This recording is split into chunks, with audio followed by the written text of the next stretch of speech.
இது வெடிக்கட்டும். நல்லா வெடிக்கிறப்பவே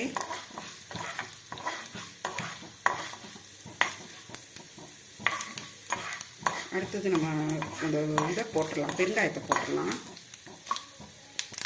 கடுகு வெடிச்சிருச்சு, உளுந்து செவந்துட்டுருக்கு. இப்போ இந்த பெருங்காயத்தூள் நல்லா தாராளமாக போட்டுடலாம். இந்த பெருங்காயம் தான் இந்த துவையலுக்கு நல்ல ஒரு வாசனையை கொடுக்கும், நல்ல ஃப்ளேவர் இருக்கும். கட்டி பெருங்காயம் இருந்துச்சுன்னா கட்டி பெருங்காயம் யூஸ் பண்ணுங்கள், இன்னும் ரொம்ப நல்லாயிருக்கும். அடுத்தது என்ன பண்ணுறேன், இந்த கருவேப்பிலையும் புளியும் போட்டுட்டேன். அடுப்பை அணைச்சிட்டு இந்த மிளகாயும் போட்டு இதில் ஒரு கிளறிடுறேன். ஆக்சுவலி பார்த்தீங்கன்னா இந்த துவையல் வந்து நம்ம ட்ராவல் பண்ணுறதுக்கு இட்லி பேக் பண்ணி எடுத்துகிட்டு போனோம்னு வச்சுக்கோங்களேன், இந்த துவையல் ரொம்ப ரொம்ப நல்லாயிருக்கும். ஒரு 5 to 6 hours வரைக்கும் நல்லாயிருக்கும். ஏன்னா இது வந்து நம்ம பொரிக்கடலை சேர்க்கறது இல்லை, அதனால் கெட்டெல்லாம் போகாது. நல்லா ஒரு கெட்டியாக அரைச்சி வச்சுக்கிட்டோம்னா ரொம்பவே நல்லாயிருக்கும்.